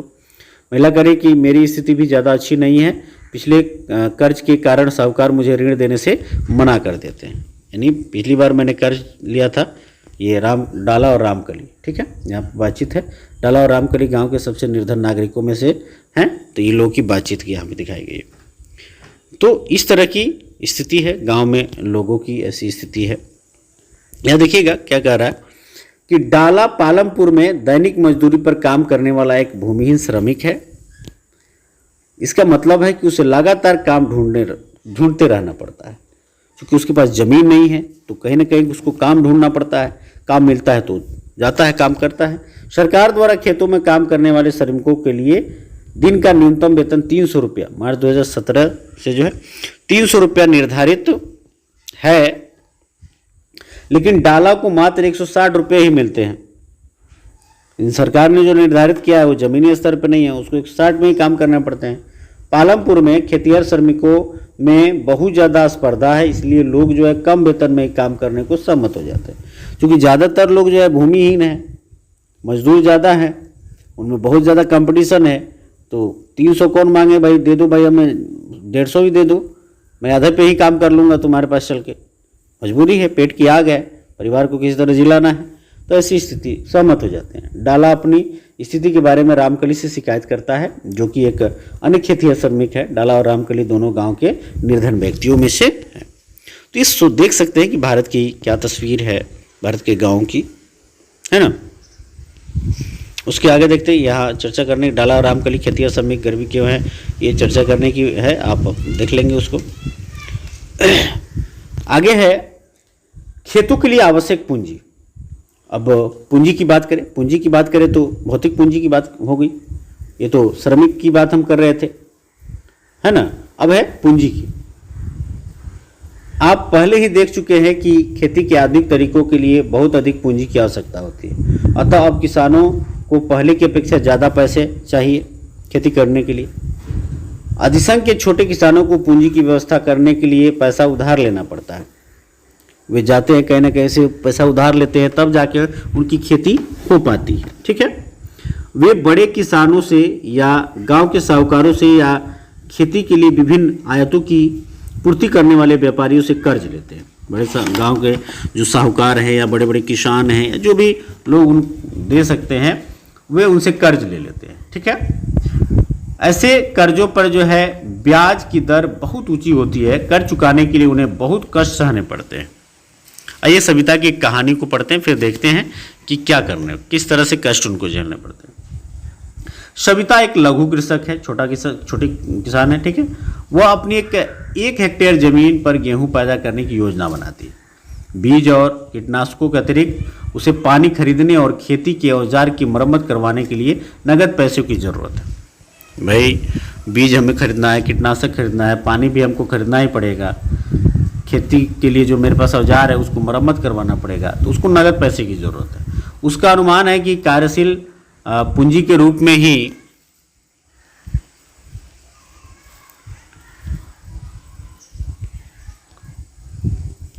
उसे 3,000 रुपये चाहिए। यानी उसको कितना रुपया चाहिए? 3,000 रुपये चाहिए, तब उसका खेती हो पाएगा। उसके पास पैसा नहीं है, इसीलिए वह जो है एक बड़े किसान तेजपाल सिंह से कर्ज लेने का निर्णय लेती है। तो तेजपाल सिंह जी से कर्ज ले लेते हैं। तेजपाल सिंह सविता को 24% की दर पर 4 महीने के लिए कर्ज देने को तैयार हो जाता है। तेजपाल सिंह जो है वो कितना ब्याज लेता है? 24%, और वो जो है 3,000 रुपया जो है 4 महीने के लिए जो है उसको कर्ज देने के लिए तैयार हो जाता है। जो ब्याज की एक बहुत ऊंची दर है, सविता को यह भी वचन देना पड़ता है कि वह कटाई के मौसम में उसके खेतों में एक श्रमिक के रूप में जो है 100 रुपये प्रतिदिन पर काम करेगी। ये भी उसको वचन देना पड़ रहा है। आप भी कह सकते हैं कि यह मजदूरी बहुत कम है, 100 रुपया तो बहुत कम मजदूरी है। सरकार ने जो है 300 फिक्स किया और 100 रुपया पर उसको काम करना पड़ रहा है ना। आप भी कह सकते हैं बहुत कम है। सविता जानती है कि उसे अपने खेत की कटाई पूरी करने में बहुत मेहनत करनी पड़ेगी और उसके बाद तेजपाल के खेतों में श्रमिक की तरह काम करना होगा। कटाई का समय बहुत व्यस्त होता है। 3 बच्चों की माँ के रूप में उस पर घर के कामों की भी बहुत जिम्मेदारी है। सविता इन कठोर शर्तों को मानने के लिए तैयार हो जाती है क्योंकि उसे मालूम है कि छोटे किसानों को कर्ज मिलना बहुत कठिन है। क्यों वह छोटा किसान है, उसको कर्ज मिलना बहुत कठिन है। इतना कठोर शर्त है तो कोई बात नहीं है, भूमि को इसी तरह से बेकार छोड़ने से अच्छा है कि भाई कर्ज ले लिया जाए और उस पर जो है फसल लगाया जाए। तो ये इस मजबूरियां हैं छोटे किसानों की भारत के गाँव में। छोटे किसानों के विपरीत मझौले और बड़े किसानों को खेती से बचत होती है। छोटे किसान तो कुछ नहीं बचा पाते हैं, लेकिन जो मझौले और बड़े किसान हैं वो कुछ बचा पाते हैं। इस तरह वे आवश्यक पूंजी की व्यवस्था कर लेते हैं। इन किसानों को बचत कैसे होती है, इसका सही उत्तर जो है अगले भाग में हम लोग को मिलेगा कि आखिर में ये लोग कैसे बचा पाते हैं। ठीक है, अब आगे है अब तक की कहानी। हमने उत्पादन के 3 जो कारक हैं, भूमि, श्रम और पूंजी तथा खेती में उसके प्रयोग के बारे में पढ़ा कि भूमि का, श्रम का और पूंजी का खेती में कैसे प्रयोग करते हैं। आइए जो दिए गए कुछ रिक्त स्थान को या भरने का आप काम कर लेंगे। ठीक है, इसको आप लोग फिल कर लीजिएगा। फिर जो है आगे हम देखते हैं जो टॉपिक है। अब है यहाँ पे अधिशेष कृषि उत्पादों की बिक्री। जो बचे हुए कृषि उत्पाद हैं, मान लीजिए कि हमने जो किसानों ने जो फसल पैदा किया, वो धान या गेहूं या जो भी चीज़ है खाने के लायक उन्होंने रख दिया और फिर उसको बेचने कहाँ जाएंगे, इसको लेकर मान लीजिए किसानों ने उत्पादन के 3 कारकों का प्रयोग कर अपनी भूमि में गेहूं पैदा किया है और गेहूं की कटाई की जाती है और उत्पादन पूर्ण हो जाता है। किसान गेहूं का क्या करते हैं, वे परिवार के उपभोग के लिए कुछ गेहूं रख लेते हैं और अधिक शेष भूमि को बेच देते हैं। सविता और गोविंद के बेटों जैसे छोटे किसानों के पास बहुत कम अवशेष गेहूं होता है क्योंकि उनका कुल उत्पादन बहुत कम होता है। तो जो छोटे किसान हैं उनके पास तो बहुत कम बचता है, लेकिन बड़े किसानों के पास या मध्यम वर्ग के किसानों के पास ज़्यादा बचता है। ठीक है, बहुत कम होता है तथा इसमें से एक बड़ा भाग वे परिवार की आवश्यकता के लिए रख लेते हैं। इसलिए मझौले और बड़े किसानों के बाजार में गेहूं की पूर्ति करते हैं। चित्र 1.1 में आप गेहूं से लदी बाजार जाती बैलगाड़ी देख सकते हैं। जैसे हमने देखा है उसमें बैलगाड़ी को बाजार में व्यापारी गेहूं खरीद कर उसे आगे कस्बों और शहरों के दुकानदारों को क्या करते थे, बेच देते हैं। एक बड़े किसान तेजपाल सिंह को अपनी समस्त भूमि से 350 क्विंटल अधिशेष गेहूं प्राप्त होता है। अपने अतिरिक्त गेहूं को वह रायगंज के बाजार में बेच देता है और अच्छी कमाई करता है। ठीक है, तेजपाल सिंह इस कमाई का क्या करता है, पिछले वर्ष तेजपाल सिंह ने अधिकांश पैसा बैंक के अपने खाते में जमा कर दिया था। बाद में उसने इस पैसे का उपयोग सविता जैसे किसानों को कर्ज देने में किया जिन्हें कर्ज की आवश्यकता थी। उसने बचत का उपयोग अगले मौसम की खेती के लिए कार्यशील पूंजी की व्यवस्था करने में भी किया। इस वर्ष तेजपाल सिंह बचत के पैसों से एक और ट्रैक्टर खरीदने की योजना बना रहा है ना। दूसरे ट्रैक्टर से उसकी स्थिर पूंजी में वृद्धि हो जाएगी। जो स्थिर पूंजी हम लोगों ने पढ़ा, जैसे कोई मकान बनवा रहा है या कोई ट्रैक्टर खरीद रहा है, कोई जनरेटर खरीद रहा है, वो स्थिर पूंजी है, तो उसमें वृद्धि हो जाएगी। उसके पास मान लीजिए एक ट्रैक्टर और लेडी था, दूसरा एक और ट्रैक्टर खरीद लिया तो वृद्धि हो गई। तेजपाल सिंह की भांति दूसरे बड़े मझौले किसान भी खेती के अधिशेष भूमि उत्पादों को बेचते हैं। कमाई के एक भाग को अगले मौसम के लिए पूंजी की व्यवस्था के लिए बचा लेते हैं कि चलो भाई जो बचा है बेचने के बाद जो पैसा आया अगले साल भी तो हमको खेती करनी है, तो उन्होंने बचा लिया। इस तरह वे अपने खेती के लिए पूंजी की व्यवस्था अपनी ही बचत से कर लेते हैं। कुछ किसान जो है बचत का उपयोग पशु, ट्रक आदि खरीदने, दुकान खोलने में भी कर लेते हैं, अन्य चीज़ों में भी उसका उपयोग कर लेते हैं ना। जैसा कि हम देखेंगे कि इन सबको गैर किसी कार्यों के लिए जो है पूंजी कहते हैं। तो इस तरह से वे क्या कर लेते हैं, कुछ किसान ये भी काम कर लिए और कुछ लोगों को जो ज़्यादा जिनके पास भूमि है उनको तो लाभ ही लाभ है, मझौलों को भी कुछ लाभ है, लेकिन छोटे किसानों को कुछ लाभ नहीं हो पाता है। आइए पालमपुर में गैर कृषि क्रिया। हमने देखा कि पालमपुर में खेती की ही प्रमुख उत्पादन क्रिया है। अब हम कुछ गैर कृषि उत्पाद क्रियाओं पर भी विचार करेंगे। पालमपुर में काम करने वाले केवल 25% लोग कृषि के अतिरिक्त अन्य कार्य करते हैं, यानी 75%। जैसा कि आपको याद होगा हमने पढ़ा था कि 75% लोग जो है खेती पर ही डिपेंडेंट है, या तो वो किसान होंगे या तो वो श्रमिक होंगे। 25% लोग जो है खेती के अलावा अन्य काम करते हैं। अब अन्य काम जो गैर कृषि क्रियाएं हैं वो कौन कौन सी, जैसे डेयरी, जो अन्य प्रचलित क्रिया है क्या है देखिएगा। पालमपुर के कई परिवारों में डेयरी प्रचलित क्रिया है। लोग अपनी भैंसों को कई तरह की घास और बरसात के मौसम में उगने वाले ज्वार और बाजरा, जिसको चरी कहते हैं, है ना, तो चारा फसल आप जानते होंगे, जो फसल जो है चारा के लिए उत्पादित की जाए, तो खिलाते हैं। दूध को निकट के बड़े गांव रायगंज में बेचा जाता है। शाहपुर शहर के 2 व्यापारियों ने रायगंज में दूध संग्रहण एवं शीतलन केंद्र खोला हुआ है। वहाँ पे दूध को एकत्रित कर लेते हैं और वहाँ पे जो है उसको फ्रिज में मतलब कोल्ड रखते हैं ताकि वो ख़राब नहीं हो सके, जहाँ से दूध दूर दराज के शहरों और कस्बों में भेजा जाता है।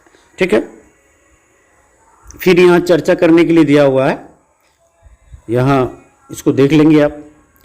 अपने खेतों में गेहूँ बोया हुआ किसानों के लिए अलग अलग है कि भाई किस तरह से क्या है। अब है पालमपुर में लघु स्तरीय विनिर्माण का एक उदाहरण क्या है, इसको देखते हैं। इस समय पालमपुर में 50 से कम लोग विनिर्माण कार्यों में लगे हैं।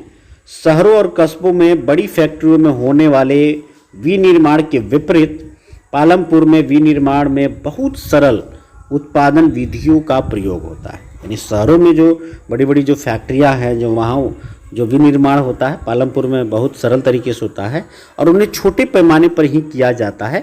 विनिर्माण कार्य पारिवारिक श्रम की सहायता से अधिकतर घरों या खेतों में किया जाता है।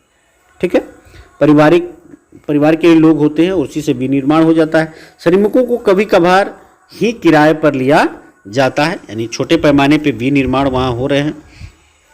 ठीक है, आइए पहले इन 2 लोगों को कहानी हम देख लेते हैं, फिर आगे पढ़ते हैं। मिस्री लाल की कहानी और फिर करीम की कहानी। ठीक है, मिस्री लाल ने गन्ना पेरने वाली एक मशीन खरीदी है जो बिजली से चलती है और उन्हें अपने खेत में लगाया है ना, जिसको कई लोग कई सारी जगहों पे जो है अलग अलग क्रोशर वगैरह या नाम से जानते हैं। पहले गन्नों को पेरने का काम बैलों की मदद से किया जाता था, बैलों के द्वारा किया जाता था। अब जो है मशीन से वो मतलब वो उसको बिजली से जो चला दिया जाता है, पर अब लोग इसे मशीनों से करना पसंद करते हैं। मिस्री लाल मशीनों से, पहले तो मशीन से जब होता था तो मान लीजिए उसमें मशीन लगाए, फिर यदि हमने डीजल का इस्तेमाल करके उसको चलाया तो ज़्यादा खर्च आते थे। बिजली से चलाने पर जो है मोटर लगा दिए हैं, उससे और कम खर्च आ रहे हैं। मिस्री लाल दूसरे किसानों से भी गन्ना खरीद कर जो है उससे गुड़ बनाते हैं, यानी गन्ने की पेराई करके क्या करते हैं, गुड़ बनाते हैं। ठीक है, गुड़ को फिर जो है शाहपुर के व्यापारियों को बेचा जाता है। इस प्रक्रिया में मिस्री लाल थोड़ा लाभ कमा लेता है। यहाँ देखिए विनिर्माण में हो रहा है। अब करीम की कहानी देखते हैं। करीम ने गांव में कंप्यूटर केंद्र खोल दिया है। हाल के वर्षों में कई विद्यार्थी शाहपुर शहर के कॉलेज जाने लगे हैं। करीम ने देखा कि गांव के कई छात्र शहर की कंप्यूटर कक्षाओं में जाते हैं। गांव में 2 महिलाओं के पास कंप्यूटर अनुप्रयोग में डिग्री थी। उसने उन्हें काम पर लगाने का निश्चय किया। उसने कंप्यूटर खरीदे और अपने घर में बाजार की ओर खुले बाहर के कमरे में कक्षाएं प्रारंभ की। हाई स्कूल के छात्रों ने पर्याप्त संख्या में इन कक्षाओं में आना प्रारंभ कर दिया। ठीक है, तो ये 2 लोगों की कहानी है यहाँ पे। किसकी? तो मिस्री लाल की और करीम की कहानी है। तो यहाँ आप देख सकते हैं कुछ विनिर्माण के कार्य हो रहे हैं ना, इससे संबंधित कुछ क्वेश्चन है, आप उसको देख लेंगे। अब है पालमपुर के दुकानदारों को लेकर देखें। पालमपुर में ज़्यादा लोग व्यापार वस्तु विनिमय नहीं करते, है ना, इन व्यापार वहाँ बहुत कम लोग करते हैं। पालमपुर के व्यापारी वे दुकानदार हैं जो शहरों के थोक बाजारों से कई प्रकार की वस्तुएं खरीदते हैं और उन्हें गांव में लाकर क्या करते हैं, बेचते हैं। आप देखेंगे कि गांव में छोटे जनरल स्टोर में चावल, गेहूं, चाय, तेल, बिस्किट, साबुन, टूथपेस्ट, बैटरी, मोमबत्ती, कॉपियाँ, पेंसिल, ये सब जो भी चीज़ें रखी हुई हैं। कुछ कपड़े भी वहाँ मिलते हैं। कुछ परिवारों ने अपने घर बस स्टैंड के निकट है, कुछ परिवारों ने जिनके घर बस स्टैंड के निकट है अपने घर के एक भाग में छोटी दुकान खोल ली है। वे खाने की चीज़ें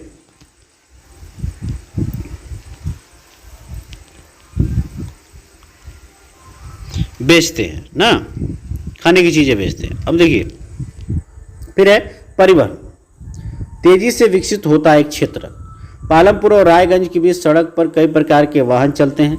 रिक्शा वाले, तांगा वाले, जीप, ट्रैक्टर, ट्रक, तथा परंपरागत बैलगाड़ी और दूसरी गाड़ियां जाने वाले वे लोग हैं जो परिवहन सेवाओं में शामिल है। वे लोगों और वस्तुओं को एक जगह से दूसरी जगह पहुंचाते हैं और उनके बदले में उन्हें पैसे मिलते हैं, है ना। गाड़ियाँ नहीं चलाते हैं, जीप, ट्रैक्टर, ट्रक, टेम्पो, तांगा, जो भी चीज़ है, रिक्शा, इसके द्वारा जो है वो पैसा कमाते हैं। गत कई वर्षों में परिवहन से जुड़े लोगों की संख्या बहुत बढ़ गई है। ज़्यादातर लोगों ने जो है परिवहन का कार्य करना शुरू किया है। अब देखिए किशोर की कहानी क्या है। किशोर एक खेतिहर मजदूर है। अन्य ऐसे ही श्रमिकों की भांति किशोर को अपनी मजदूरी से अपने घर परिवार की आवश्यकताएं पूरी करने में कठिनाई होती थी। कुछ वर्ष पहले जो है किशोर ने बैंक से कर्ज लिया था। यह एक सरकारी कार्यक्रम के अंतर्गत था जिसमें भूमिहीन निर्धन परिवारों को सस्ते कर्ज दिए जा रहे थे। किशोर ने इस पैसे से एक भैंस खरीदी। अब वह भैंस का दूध बेचता है, यानी वह डेयरी का काम करता है। ठीक है। अब उसने अपनी भैंसा गाड़ी भी बना ली है जिसमें वह कई प्रकार के सामान ले जाता है, यानी परिवहन भी कर रहा है। सप्ताह में एक दिन वह गंगा के किनारे से कुम्हार के लिए मिट्टी लेकर आ जाता है, या कभी कभी वह गुड़ अथवा अन्य वस्तुओं को लेकर शाहपुर जाता है। हर एक महीने उसे परिवहन संबंधित कोई न कोई काम मिल जाता है। ठीक है। परिणाम स्वरूप किशोर पिछले वर्षों की तुलना में अब अधिक कमाने लगा है। तो ये जो है उसकी पूंजी में धीरे धीरे बदलाव होने दिखाई दिए, यानी उसके इनकम में जो है वृद्धि हो गई है। इस तरह से दिखाया जा रहा है कि सिर्फ मजदूरी से जो है आपका जीवन चलने वाला नहीं है। जो अन्य भी तरीके हैं कमाने के, उसका इस्तेमाल करना चाहिए, उसका प्रयोग करना चाहिए और अपने परिवार की आर्थिक स्थिति को बढ़ाने का प्रयास करना चाहिए। साथ ही एक और चिंता है कि यदि सारे लोग श्रम को छोड़ दें, श्रमिक रहें ही नहीं, तो फिर श्रम कौन करेंगे, फिर क्या होगा। यानी श्रमिकों को भी उनकी उचित मजदूरी मिलनी चाहिए, उनको काम मिलना चाहिए ताकि उनका जीवन भी उससे चल सके। इस तरह का हमें ख्याल भी रखना चाहिए। तो पालमपुर की एक सुंदर कहानी को हम लोगों ने पढ़ा जो भारत के गाँव की तस्वीर को बयां करने का काम कर रहा है। यहाँ पे जो है सारांश दिया हुआ है, जो चीज़ हम लोगों ने पढ़ा उसका, और फिर जो है ये अभ्यास के क्वेश्चन आंसर दिए हुए हैं, आप इसको देख लेंगे। ठीक है। Thank you for watching this video guys.